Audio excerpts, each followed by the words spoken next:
राधे छात्र की वही सारे साथियों ने राम राम। आज फिर हम एक नया मुद्दा लेकर आए हैं। जिस तरह हम पहले भी एक नया मुद्दा लेकर आते हैं, तो उच्चारण के अंदर भाई जो एक मुद्दा चला हुआ है, एक प्रिंसिपल है जो सरकारी स्कूल में, लड़कियों वाला स्कूल में, तो उसके ऊपर आरोप है भाई लड़कियों के साथ छेड़छाड़ के। और हमारे साथ हैं डॉक्टर सिकम जी, जो पहले बहुत ज़्यादा सक्रिय रही आंदोलन में भी। तो आज उनसे भी बातचीत करें, क्योंकि ये भी एक महिला है, एक समाज के जिम्मेवार पद पर है, क्योंकि किसान आंदोलन में भी और वैसे भी सामाजिक कामों में बहुत ज़्यादा भूमिका रहा है। राम राम जी। राम राम जी। सिकम जी, जो यू मामला आया है, प्रिंसिपल के ऊपर आरोप लगे हैं लड़कियों को छेड़ने के, तो उस मामला में आपका क्या विचार है? नहीं, विचार तो ये है कि ये उचाना के लिए बड़ा धर्म संकट का टाइम है और उचाना के लिए बड़ा गंदा दिन मानती हूँ मैं तो इसमें। और हमारे देश में ऐसे ऐसे राक्षस और वो भी उचाना में, तो सोचने की बात है। हम तो मणिपुर और मेवात को देख के ही दहल रहे थे, हमने पता नहीं था कि ऐसे राक्षस हमारा उचाना के अंदर भी मौजूद है। और गुरु का जो दर्जा होता है वो माँ बाप नु समझ भगवान के बराबर होता है गुरु का दर्जा, क्योंकि गुरु के बिना तो कोई मतलब किसी भी फील्ड में सक्सेस नहीं हो सकता। माँ बाप यदि विश्वास करते हैं खुद के बात तो गुरु के ऊपर करते हैं, और गुरु पर विश्वास करके गुरु ने जो मतलब ये इतना घिनौना काम किया है, तो सोचने के लिए और समझने के लिए दिमाग जवाब दे रहा। दूसरी बात, वो कैबिन जो ब्लैक रखा करता, क्या वहाँ जो हमारे शिक्षा अधिकारी थे उन्होंने कभी टूर नहीं किया? यदि टूर किया था तो वो जो ब्लैक शिष्यों का जो कैबिन बना रखा था वो किस खुशी में बना रखा था? यह चीज़ शिक्षा विभाग ने भी देखनी चाहिए थी। और फिर ये तो जो बंदा था, इसकी लगातार जिस भी स्कूल में इसकी मतलब लगातार पोस्टिंग रही है, इसकी वहाँ से लगातार शिकायत हुई और शिकायत के बाद ही इसको उठाया गया। यहाँ तक कि आला अधिकारी जींद और उचाना को भी पता था इसके बारे में, पर हमेशा एक हमारा दिग्गज नेता उसकी वजह से, दबाव की वजह से हर बार इसके केस को दबा दिया गया, बच्चियों को दबा दिया गया, उनके माँ बाप को दबा दिया गया। और हालात ये हुए कि एप्लीकेशन राष्ट्रपति और राज्यपाल और महिला आयोग को भेजी गई, जब जाके इसके ऊपर कार्रवाई हुई है। और कार्रवाई भी आप ये देखो कितनी लेट हुई है, लगभग 10 दिन से ये मामला चल रहा है, पर कल जाके उसको शाम को गिरफ्तार किया गया। तो हमारे देश में जो बेटी है वो कहीं सुरक्षित नहीं, और हमारे लिए बड़ा दुर्भाग्य का दिन है कि उचाना में ऐसे राक्षस बैठे हैं हमारे नाक के नीचे, जहां हम हमेशा रोटी और बेटी की बात करते थे। हमें खुद ऐसा फील हो रहा है कि उन बेटियों पे क्या गुजरी होगी, क्योंकि बहुत सी जो बेटियां हैं उन्होंने स्कूल छोड़ दिया, बहुत सी बेटी है, सुनने में आया कि 2 ने सुसाइड भी की है।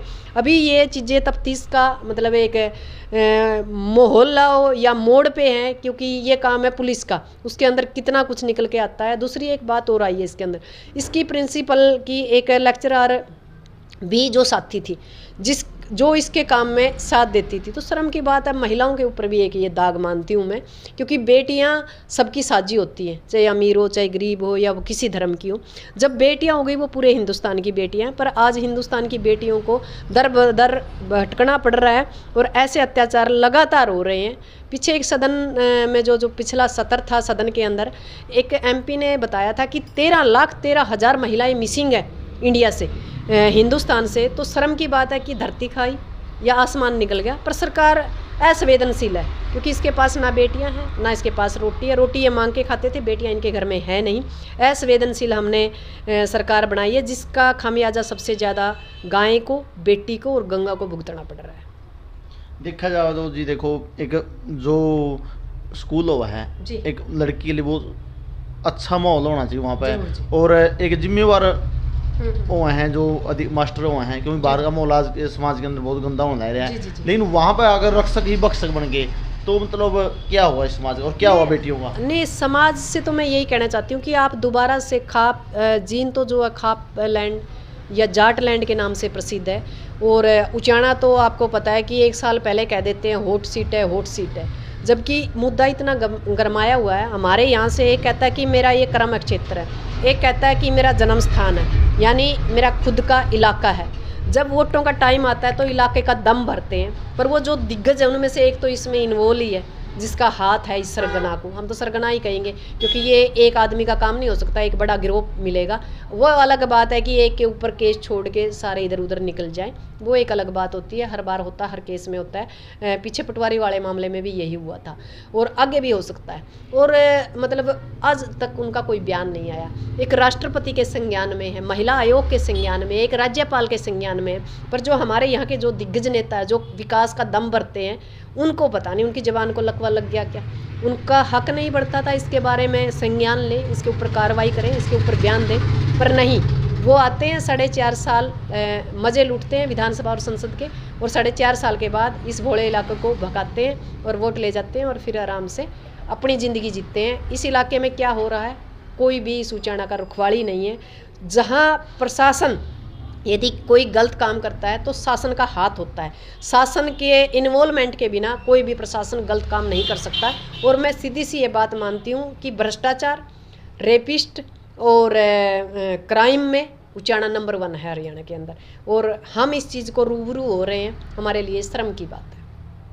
देखो जी, देखा जाए छोटी छोटी बच्चियां के बलात्कार देश के अंदर होना है। जी जी, पीछे ही आपने देखा था कैथल का ऐसा मामला आया हाँ था जी, जिसके अंदर एक मतलब छोटी सी बच्ची को हाँ जी रेप भी किया गया और उसे जला भी दिया जी गया जी। था।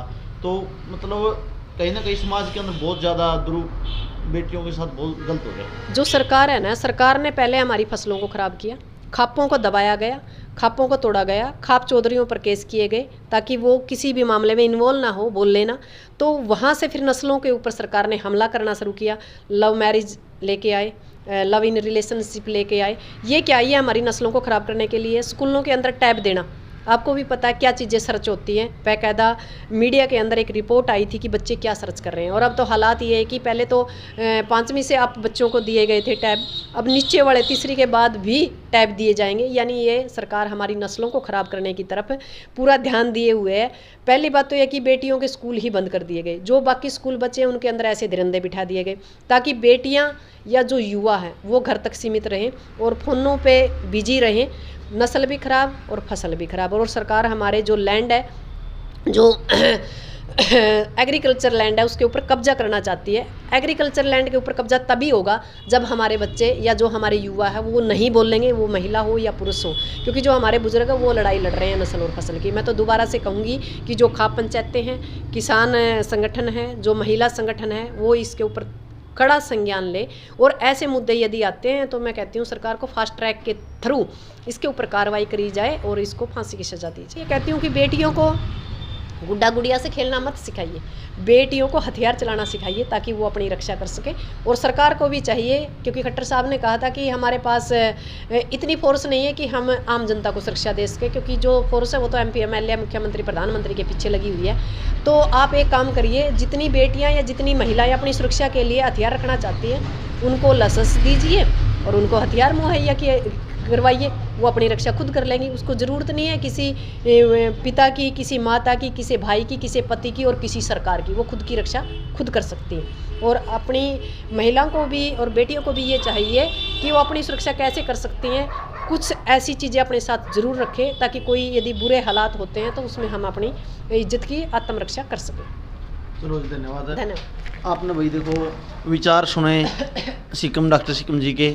आप एक अच्छे कमेंट में अपने कमेंट रखियो और वीडियो में भी ज़्यादा से ज़्यादा शेयर करियो। जय हिंद, वंदे मातरम।